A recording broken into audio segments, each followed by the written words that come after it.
Noong 2020, ang gawain ng ebanghelyo ng aming iglesia ay hindi nagkaroon ng magagandang resulta. Kaya tinanggal ang diakono ng ebanghelyo at ako ang hinirang bilang kapalit. Nang marinig ko ang balitang ito, ako ay parehong nabahala at natuwa. Iniisip ko na sapagkat pinili ako ng mga kapatid, ibig sabihin nito ay may potensyal ako. Ilang taon na akong nagpapalaganap ng ebanghelyo, subalit hindi pa ako naging diakono ng ebanghelyo noon. Ngayong sa wakas ay mayroon na akong pagkakataon, kailangan kong magsikap at ipakita sa lahat ang aking mga kakayahan. Sa mga sumunod na araw, nakipagtulungan ako sa mga kapatid sa pagpapalaganap ng ebanghelyo. Patuloy na binubuod at itinatama ang mga paglihis mula sa naunang gawain. At madalas akong lumapit sa ibang tao upang makipagbahaginan tungkol sa mga isyong hindi ko nauunawaan. Makalipas ang ilang panahon, nagpakita ng malaking pag-unlad ang gawain ng ebanghelyo. Hinikayat kami ng mga leader na ipagpatuloy ang mabuting gawain at pinuri ako ng mga kapatid sa pagiging mapamaraan at pagkakaroon ng mahusay na kakayahan. Labis kong ipinagmamalaki ang sarili ko. Naisip ko, dahil ako ang nagdala ng pagbabago sa gawain ng ebanghelyo, tila tunay na mas mahusay ang aking kakayahan kaysa sa dating diakono ng ebanghelyo. Lubos akong nasiyahan sa aking sarili na para bang ako ang naging saligan ng gawain ng ebanghelyo ng iglesia at na hindi ako kayang palitan. Unti-unti, lalo akong naging higit na mapagmataas. Ipinagsawalang bahala ko ang mga suwestyon ng mga kapatid at ginawa ko ang lahat ng desisyon ng mag-isa. Kapag tinatalakay ang gawain, madalas ay sinasang-ayunan ng lahat ang mga desisyon, ngunit nauudlot pagdating sa akin. Palagi kong iniisip na tama ang aking sariling mga ideya at nagpilit akong baliwalain ang kanilang mga pananaw at sundin lamang ang sa akin. Isang beses, nangangaral kami sa isang pastor na mula sa isang relihiyosong denominasyon at nang malaman ito ng dating diakono ng ebanghelyo, nagbabala siya sa akin ng taong ito ay mayroong mayabang na disposisyon at medyo baluktot na pangunawa. Kaya mahirap para sa kanya na tanggapin ang tunay na daan.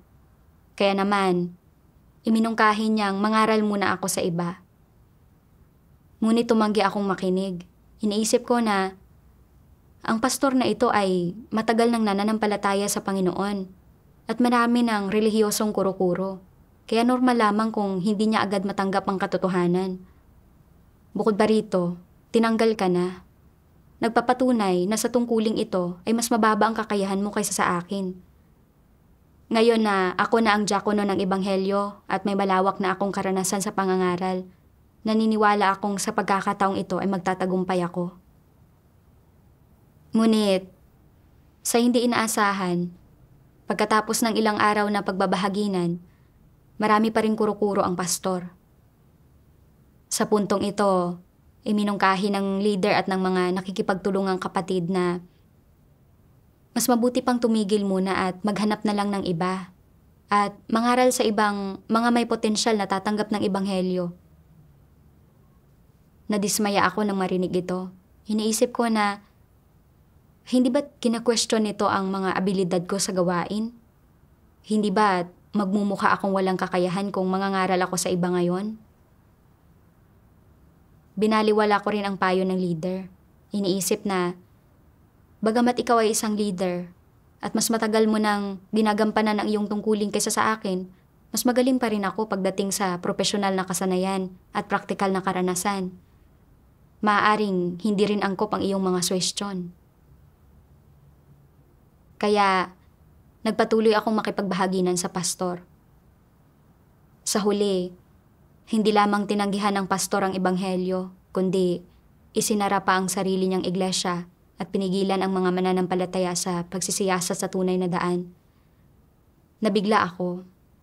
Hindi ko na sinubukang makipagtalo nang mailantad at mapungusan ako ng leader. At masunurin kong inamin na ako ay naging labis na mapagmataas at na nakahadlang at nakagambala ako sa gawain ng ebanghelyo. Gayunpaman, hindi ako ginising ng kabiguang ito. At sa kaibuturan ay naramdaman ko na isang maliit na pagkabigo lamang ito at hindi ito sumasalamin sa aking mga abilidad sa gawain. Kaya nagpakabait lamang ako ng ilang araw. At pagkatapos noon, bumalik din ako sa aking mga dating gawi. Hindi nakikipagtulungan sa iba sa aking mga tungkulin. Kapag hindi sinusunod ng ibang aking mga suwestyon sa mga talakayan sa gawain, hindi ako natutuwa at madalas akong nagpapakita ng masamang ugali.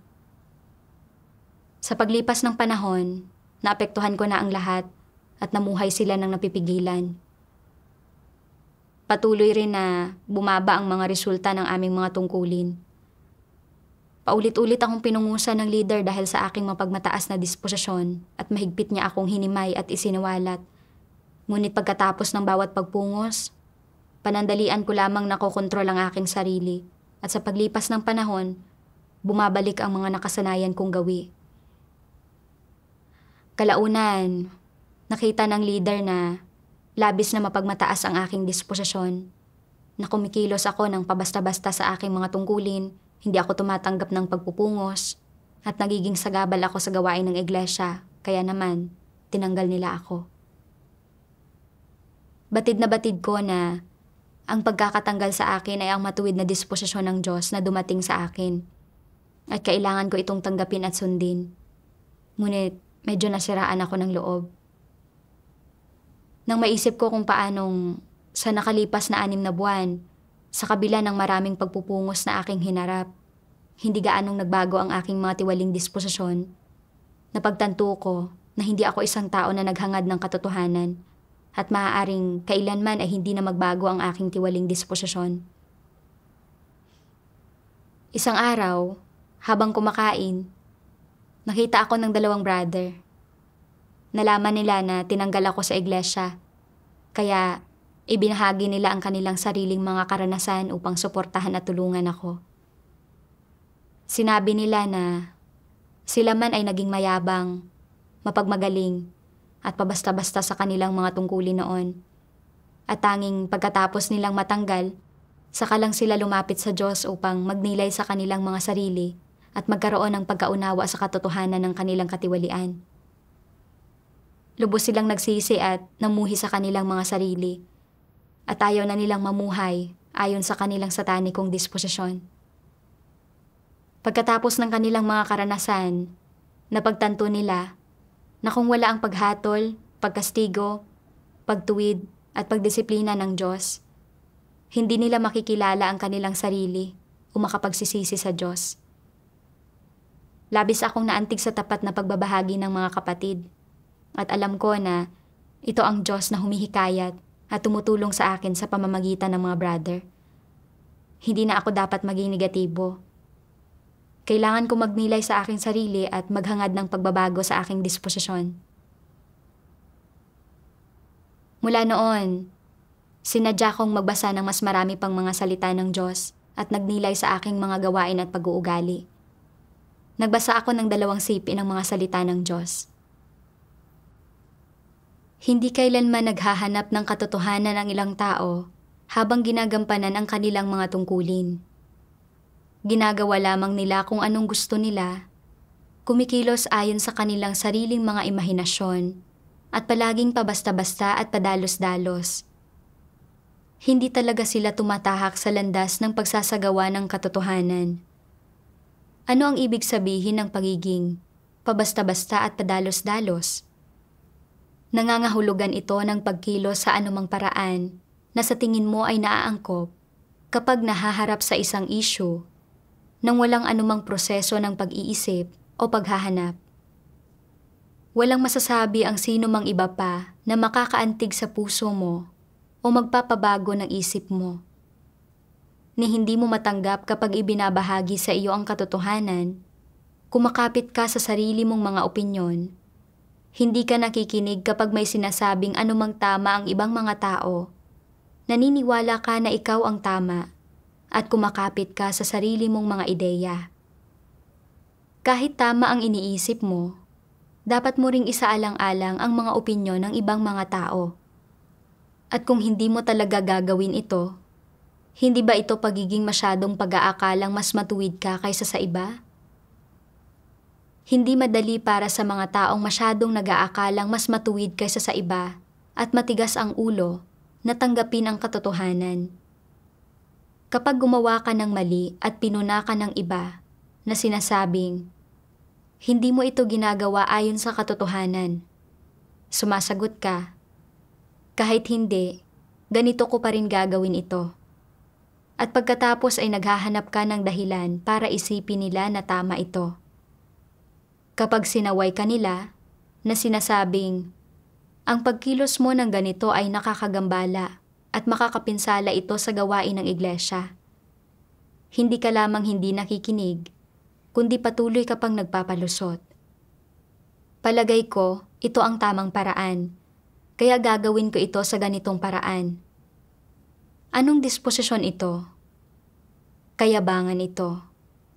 Ang mayabang na kalikasan ay ginagawa kang mapagmatigas. Kung mayroon kang mayabang na kalikasan, kikilos ka ng basta-basta at padalos-dalos nang hindi iniintindi ang sinasabi ni numan. Maraming tao ang nakikita kong lumalaki ang ulo kapag nagpapakita sila ng talento sa kanilang tungkulin. Kapag nagpapakita sila ng ilang abilidad, iniisip nilang sila ay talagang kahanga-hanga at pagkatapos ay namumuhay sila sa mga abilidad na ito at hindi na pagbubutihin pa ang sarili. Hindi sila nakikinig sa iba anuman ang sabihin ng mga ito. Iniisip na ang maliliit na bagay na ito na taglay nila ay ang katotohanan at sila ang pinakamataas. Anong disposisyon ito? Ito ay isang mapagmataas na disposisyon. Kulang na kulang sila sa katwiran. Magagawa ba ng isang tao ng maayos ang kanyang tungkulin kapag siya ay may mapagmataas na disposisyon? Magagawa ba niyang magpasakop sa Diyos at sundin ang Diyos hanggang sa wakas? Mas mahirap pa ito. May mga taong palaging nagpapakitang gilas. Kapag nakikita ng iba na hindi ito kaaya-aya, pinupuna nilang mayabang ang mga taong ito. Ngunit hindi nila ito tinatanggap. Iniisip pa rin nilang sila ay may talento at may kakayahan. Anong disposisyon ito? Masyado silang mapagmataas at nag-aakalang mas matuwid kaysa sa iba. Ang mga tao bang ganito kayabang at nag-aakalang mas matuwid kaysa sa iba ay may kakayahang mauhaw sa katotohanan? Kaya ba nilang hangarin ang katotohanan? Kung hindi nila kailanman makikilala ang kanilang sarili at hindi nila iwinawaksi ang kanilang tiwaling disposisyon, magagampanan ba nila ng maayos ang kanilang tungkulin? Tiyak na hindi. Pagkatapos basahin ang mga salita ng Diyos, para bang piniga ang aking puso. Isiniwalat ng mga salita ng Diyos ang aking tunay na kalagayan. Labis akong naging mapagmataas at matigas ang ulo. Isinasagawa ko ang aking mga tungkulin ng hindi naghahangad ng katotohanan at ginagawa ko ang mga bagay-bagay ayon sa aking sariling haka-haka at kagustuhan. Ginagawa kong anuman ang nais ko. Dahil lamang sa may kaunti akong karanasan mula sa pangangaral ng Ebanghelyo sa mahabang panahon at nagkamit ng ilang mga resulta, nasiyahan na ako sa aking sarili at itinuring ko ang mga ito bilang personal na kapital. Iniisip ko na mayroon akong pinakamahusay na kakayahan sa grupo at mas tama ang aking paghusga kaysa sa iba. Kaya kumilos ako ng pabasta-basta ayon sa aking sariling kalooban. At anuman ang sabihin ng iba, palagi akong may sariling theoretical na batayan upang pasinungalingan sila. Na para bang ako lamang ang mayroong ideya, habang ang iba ay mga mangmang at walang malasakit na karaniwang tao lamang. Nasaan ang aking katwiran bilang isang normal na tao? Naalala ko noong nangangaral ako ng ebanghelyo sa relihiyosong pastor na iyon. Nagbigay ng mga suhestyon ang leader at ang mga nakikipagtulungang kapatid. Sinabi nila, ng taong iyon ay mayabang at may baluktot na pangunawa. Kaya mahirap para sa kanya na tanggapin ang katotohanan at iminungkahi nila na mangaral muna ako sa iba. Ngunit pakiramdam ko, ay mayroon akong karanasan at kaya kong husgahan ng wasto ang mga tao. Kaya kumilos lamang ako ayon sa aking kagustuhan. Sa huli, napatunayan na wala akong pagkilati sa mga tao at hindi ko sinunod ang mga prinsipyo sa pagpapangaral ng Ebanghelyo na lubos na nakaapekto sa gawain ng Ebanghelyo. Ngunit sa harap ng gayong malinaw na kabiguan, hindi pa rin ako nagnilay ng wasto sa aking sarili. At itinuring ko lamang ito bilang isang panandaliang pagkakamali. Naging napakamanhid ko. Ngayon, sa pagbabasa ng mga salita ng Diyos, nagsimula akong makita ng mas malinaw ang aking mga problema. Ang aking kabiguan ay dahil sa pagiging labis na mayabang at mapagmagaling at sa pagkakaroon ng mataas na pagtingin sa aking sarili. Kung mayroon sana akong kaunting katwiran at kaalaman sa sarili, at kung hinangad ko ang katotohanan, nakinig sa mga suhestyon ng mga kapatid at nakipagtulungan sa lahat, hindi ko sana nagawa ang mga pagkakamaling ito na nakagambala at nakagulo sa gawain ng Ebanghelyo. Habang lalo ko itong iniisip, lalo kong kinamumuhian ang aking sarili. Paano ako nagkaroon ng labis na tiwala sa aking sarili? Binasa ko ang salita ng Diyos na nagsasabi na, ang mga tao bang ganito kayabang at nag-aakalang mas matuwid kaysa sa iba, ay may kakayahang mauhaw sa katotohanan? Kaya ba nilang hangarin ang katotohanan? Kung hindi nila kailanman makikilala ang kanilang sarili at hindi nila iwinawaksi ang kanilang tiwaling disposisyon, magagampanan ba nila ng maayos ang kanilang tungkulin? Tiyak na hindi. Amen. Nagsimula akong maunawaan na tunay na hindi magagampanan ng mabuti ng isang mapagmataas na tao ang kanyang tungkulin. Dahil hindi ko hinangad ang katotohanan sa aking puso, kapag nahaharap ako sa mga bagay-bagay, imposible sa aking aktibong hangarin ang katotohanan. Kahit na panandalian kong magawa ang ilang gawain, kung hindi ko babaguhin ang aking satanikong disposisyon, wala akong magagawa kundi maghimagsik at labanan lamang ang Diyos. Bagamat mababaw ang pagkaunawa ko sa aking sarili, labis pa rin akong nagpapasalamat. Ito ay isang bagay na hindi ko napagtanto bago ako natanggal. At taos-puso akong nagpasalamat sa Diyos para sa kanyang pagbibigay liwanag, paggabay, pagtutuwid at pagdidisiplina. Sa mga sumunod na araw, nagsimula akong tumutok sa pakikipagtulungan sa mga kapatid sa aking tungkulin at sa higit pang pagpasok sa mga prinsipyo. Ngunit sa hindi inaasahan, sa paglipas ng panahon, nagsimulang bumalik ang mga dati kong problema. Sa partikular, kapag sigurado akong tama ako, at kapag hindi tinatanggap ng mga kapatid ang aking mga suhestyon, biglang nagiging mainitin ang aking ulo at hindi ko mapigilang makipagtalo sa kanila. Palagi kong nais kumbinsihin ang lahat na gawin ang mga bagay sa pamamaraan ko at kapag nabigo ako, sumasama ang aking loob. Kalaunan, nakita ko na may merito rin ang ibang mga pananaw at mapupuno ako ng pagsisisi. Ang paulit-ulit na pamumuhay sa gapos ng tiwaling disposisyon ay nagdulot sa akin ng labis na pagkabalisa. Nanalangin ako sa Diyos tungkol dito, humihiling na bigyang liwanag at gabayan niya ako. Pagkatapos, natagpuan ko upang kainin at inumin ang mga salita ng Diyos na isinisiwalat ang likas na kayabangan ng tao. Ayon sa mga salita ng Diyos, ang pagiging mayabang at mapagmatuwid ay ang pinakakapansin-pansing satanikong disposisyon ng tao. At kung hindi tinatanggap ng mga tao ang katotohanan, hinding-hindi nila malilinis ito. Ang lahat ng tao ay may mayabang at mapagmatuwid na disposisyon at palaging palalo. Ano man ang iniisip nila, o ang sinasabi nila, o kung paano man nila nakikita ang mga bagay-bagay, palagi nilang iniisip na tama ang sarili nilang mga pananaw at saloobin, at na hindi kasing ganda o kasing tama ng kanilang sinasabi ang sinasabi ng iba. Palagi silang kumakapit sa sarili nilang mga opinyon, at kahit sino pa ang magsalita, hindi sila makikinig dito. tama man ang sinasabi ng iba o naaayon sa katotohanan, hindi nila ito tatanggapin. Magmumukha lamang silang nakikinig, pero hindi talaga nila tatanggapin ang ideya, at pagdating ng panahon na kailangan ng kumilos, gagawin pa rin nila ang mga bagay-bagay sa sarili nilang paraan. Palaging iniisip na tama at makatwiran ang sinasabi nila.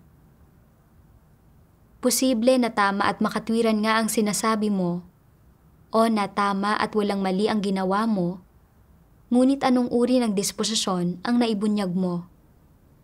Hindi ba't iyon ay kayabangan at pagmamatuwid? Kung hindi mo iwawaksi ang mayabang at mapagmatuwid na disposisyong ito, hindi ba nito maaapektuhan ang pagganap mo sa iyong tungkulin? Hindi ba nito maaapektuhan ang pagsasagawa mo sa katotohanan?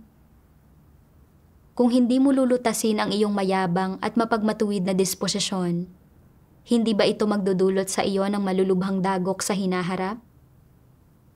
Siguradong makararanas ka ng mga dagok, hindi ito maiiwasan. Sabihin mo sa akin, nakikita ba ng Diyos ang gayong pag-uugali ng tao? Higit pa rito ang kayang makita ng Diyos. Hindi lamang sinusuri ng Diyos ang kaibuturan ng puso ng mga tao, pinagmamasdan din niya ang bawat salita at gawa ng mga ito sa lahat ng oras at lugar. Ano ang sasabihin ng Diyos kapag nakita niya ang pag-uugali mong ito? Sasabihin ng Diyos, mapagmatigas ka. Kauna-unawa na maaaring kumapit ka sa sarili mong mga ideya kapag hindi mo alam na nagkakamali ka.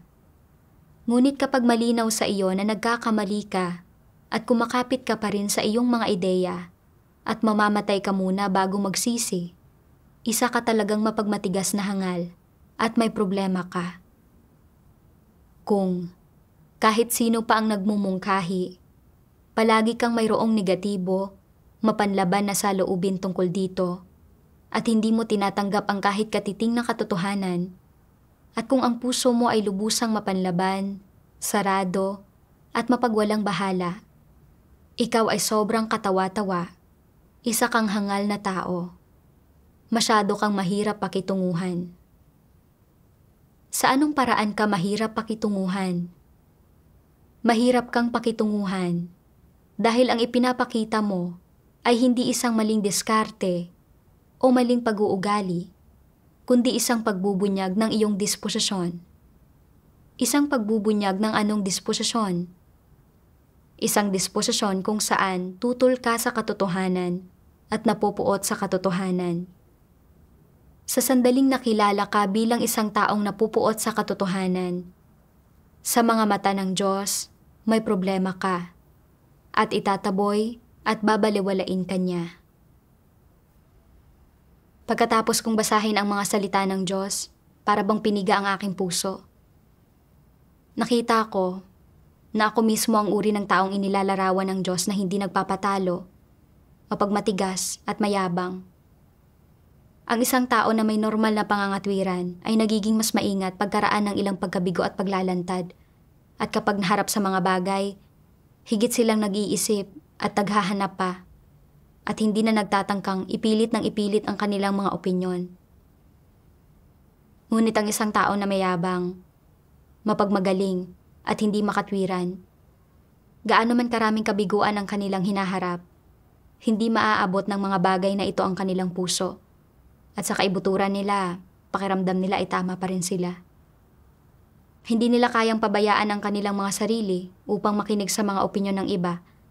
At kahit na alam nilang tama ang iba, ipagpipilitan pa rin nila ang kanilang mga sariling pananaw. Sadyang ganitong klaseng tao ako noon. Nang balikan ko ang aking panahon bilang diakono ng Ebanghelyo, kung sigurado ako sa isang bagay, walang makapagpapabago ng aking mga pananaw. At kahit noong inamin kong tama ang iba, nahirapan akong magpasakop agad. Lagi kong iniisip na, tama ka, ngunit mas tama ako. Mas matibay ang aking pangangatwiran kaysa sa iyo, at mas wasto at malalim ang aking mga pananaw. Bakit ako makikinig sa iyo? Kaya, madalas akong pilit na nakikipagtalo sa lahat. Hindi alintana kung tama o mali sila.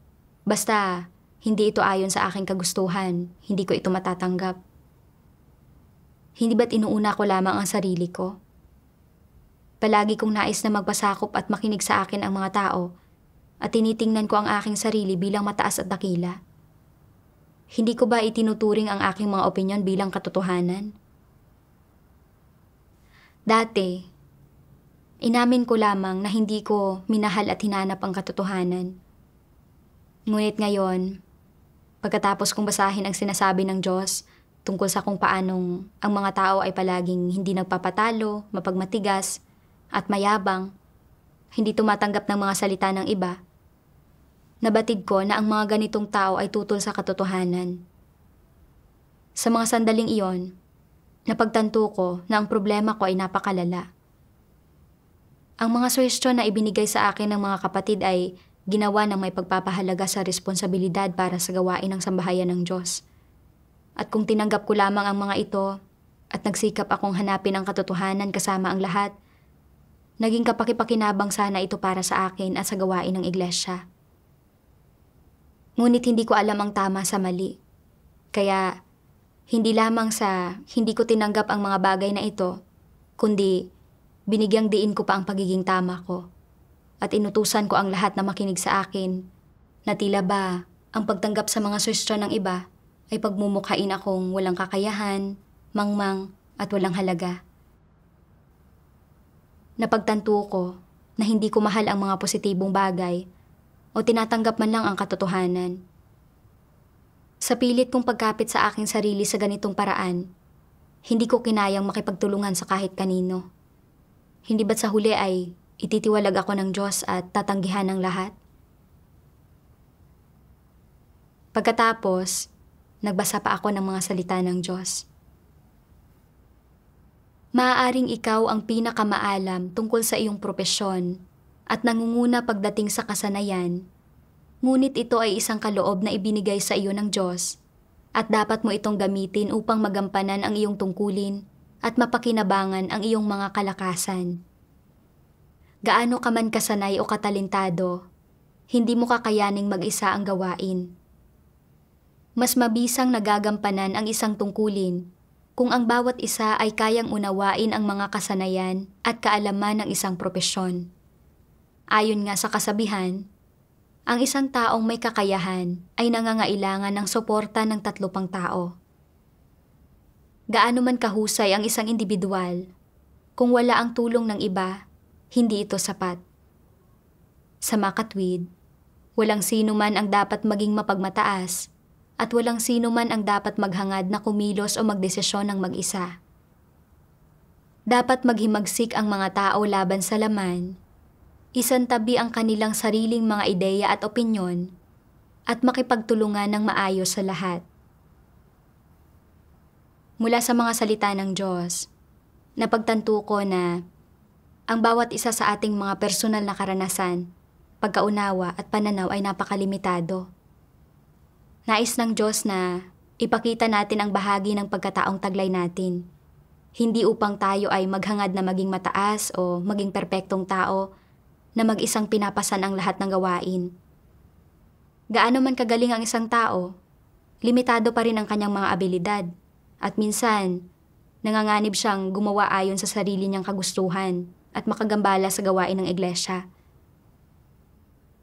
Tanging kapag gumagawa ng magkakasama ang mga kapatid ng maiisang puso at isipan, maayos na nagtutulungan, sama-samang umaasa sa Diyos upang hanapin ang katotohanan at matamo ang kaliwanagan at patnubay ng banal na espiritu, na bawat isa ay inilalabas ang sarili nilang mga kalakasan, doon lang mas nagbubunga ng mabubuting resulta ang mga tungkulin.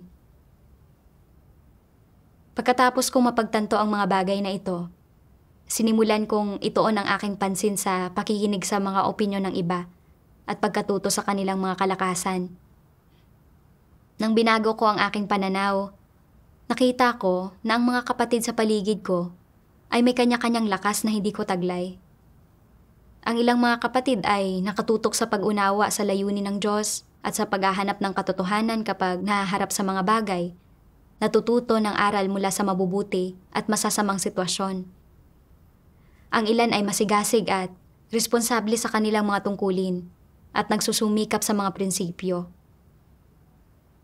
Ang ilan ay maaaring may katamtamang kakayahan, ngunit sila ay mapagpakumbaba at handang matuto mula sa iba at kaya nilang tanggapin ang gabay at tulong ng iba at kaya naman umuunlad sila sa paglipas ng panahon. Sa kabaligtaran, kahit na mayroon akong ilang kaloob at kakayahan, hindi ko tinutukan ang pagdarasal sa Diyos o paghahanap sa mga katotohanang prinsipyo kapag nahaharap sa mga bagay, at ang tanging pinagtuunan ko ay ang pagsusumikap sa aking gawain. Nagtiwala ako sa aking sariling talino at kaalaman upang suriin ang tama at mali, gumagawa batay sa mga kaloob at kakayahan, kaya bihira kong makita ang paggabay ng Diyos. Sa pagtangkilik ko sa aking mga kaloob, nakahikayat ako ng ilang mga tao habang nagpapahayag ng ebanghelyo, ngunit hindi ko ipinagkaloob ang kaluwalhatian sa Diyos.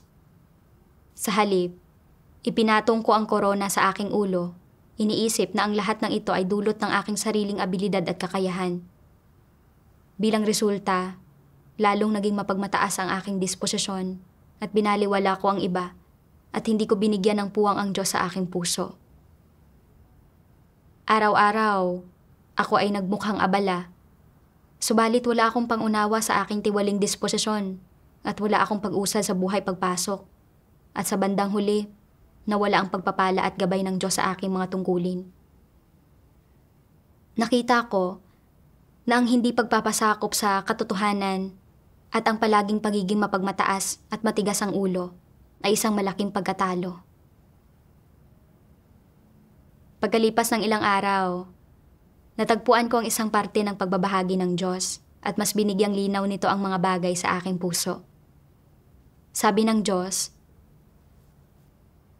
para magkamit ang mga tao ng tuloy-tuloy na paglago sa buhay at magtamo ng pagbabago sa kanilang buhay disposisyon, dapat silang makaranas ng paghatol, pagkastigo, at pagpupungos habang ginagawa ang tungkulin nila. Sa sandaling marating nila ang punto ng tunay na pagkakilala sa sarili nila, nagsisimula silang magbago. Gaano kapartikular itong nararanasan? Una sa lahat, nararanasan ito sa pamamagitan ng pagkakaroon ng mentalidad ng pagpapasakop sa lahat ng bagay na nangyayari sa iyo. Ang pagkakaroon ng mentalidad ng pagpapasakop, ang unang pagsubok na dapat lampasan, at ang unang kondisyong dapat matugunan ng mga tao. Napakahalaga nito.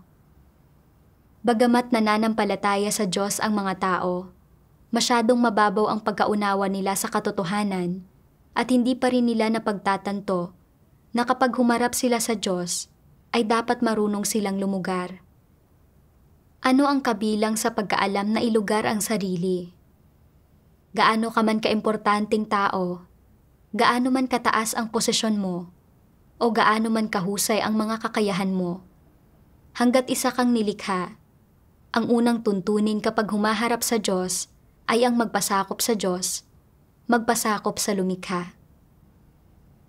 Sinasabi ng ilang tao, nagkamit na ako ng mga dakilang merito noon. Kung gayon, dapat ka bang magpasakop sa Diyos? Kahit na nagkamit ka na ng mga dakilang merito, isa ka pa ring nilikha. Ang Diyos ang lumikha. Ang pangunahin mong responsibilidad ay magpasakop sa Diyos. Ano man ang sabihin ng Diyos, dapat kang lubos na magpasakop, hindi ka dapat magkaroon ng mga sarili mong pagpili. Ito ba ang pinakamataas na katotohanan? Ito ang pinakamataas na katotohanan at ito rin ang pinakapangunahing katotohanan. Gayunpaman, ang karamihan ng tao, kahit 10 o 20 taon na silang nananampalataya sa Diyos, ay hindi pa rin nauunawaan ang pangunahing katotohanan ito ng pagpapasakop sa Diyos. Ano ang problema rito?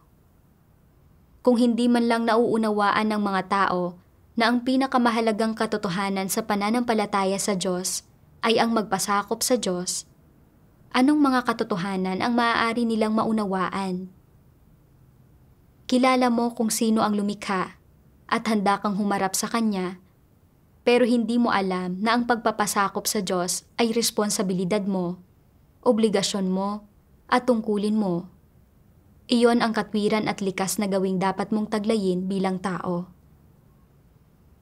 Kung hindi mo nauunawaan kahit ang pinakapangunahing katotohanan ng pananampalataya sa Diyos, hindi ba't walang kabuluhang sabihin mo na nauunawaan mo ang katotohanan? Ang nauunawaan mo ay pawang walang kabuluhang doktrina. Kaya nagagawa mong siyasatin ang Diyos, magkaroon ng mga kuro-kuro at maling pagkaunawa tungkol sa Diyos, maging mapaghinala, manghusga, makipagtalo, at kumontra sa Diyos. Lumilitaw ang lahat ng pagbubunyag ng katiwalian at kilos na ito ng paglaban sa Diyos. Kung hindi nauunawaan ng mga tao ang katotohanan ng pagpapasakop sa Diyos, hindi malulutas ang iba't ibang tiwaling disposisyong ibinubunyag nila. Habang nagninilay sa mga salita ng Diyos, ako ay labis na naantig. Sa realidad, hindi ba't ang mga tao, mga pangyayari, at mga bagay na hindi umaayon sa ating mga nais sa araw-araw, kabilang na ang magkakaibang mga opinyon at suhestyon mula sa mga kapatid, pagpupungos, pamumuna, at pananaway, pati ang mga paghihirap, pagsubok, at pagkabigo sa ating mga tungkulin, ay nasa ilalim lahat ng kataas-taasang kapangyarihan at mga pagsasaayos ng Diyos. Bilang isang mananampalataya, kapag humaharap sa mga bagay-bagay, ang unang hakbang na dapat kong gawin ay sumunod at hanapin ang katotohanan upang matuto ng mga aral mula sa mga ito. Subalit, itinuring ko bilang mga problema at hadlang ang mga bagay na hindi umaayon sa aking mga kagustuhan, at ang una kong pakiramdam ay sa paglaban, kawalan ng pasensya, at pagtangging tumanggap. At hindi ko isinaalang-alang kung bakit hindi sinuportahan ng iba ang aking mga pananaw o kung ang aking mga pananaw ba ay tumutugma sa katotohanan. Kahit na kung minsan ay tinatanggap ko ang mga suhestyon ng iba ng labag sa aking kalooban, nararamdaman ko pa rin na tila napagkakaitan ako at naiiwan na walang ibang pagpipilian. Wala kahit ang pinakapayak na saloobin ng pagsunod. Sa aking mga tungkulin, lagi akong kumikilos ayon sa aking mapagmataas na disposisyon. Kumikilos ng padalos-dalos at nagdedesisyon ng mag-isa na hindi binibigyan ng puwang ang Diyos sa aking puso at walang ganap na pagsunod sa Kanya. Paano ako naging iba sa isang walang pananampalataya? Kinailangan kong matutong magpasakop sa Diyos at sa katotohanan sa lahat ng bagay. At isantabi ang aking sariling mga layunin habang ginagawa ang pagsunod upang mabago ang aking mapagmataas na disposisyon. Kalaunan, kapag gumagawa ako kasama ang mga kapatid, kusa kong itinutuon ang aking pansin sa pagpasok sa katotohanan ng pagsunod sa Diyos at sa maayos na pakikipagtulungan sa iba. At kapag humaharap sa mga bagay, hindi alintana kung ang mga ito ay naaayon sa aking mga kagustuhan o hindi, sinanay kong tanggapin muna ang mga ito mula sa Diyos at panatilihin ang saloobin ng pagsunod.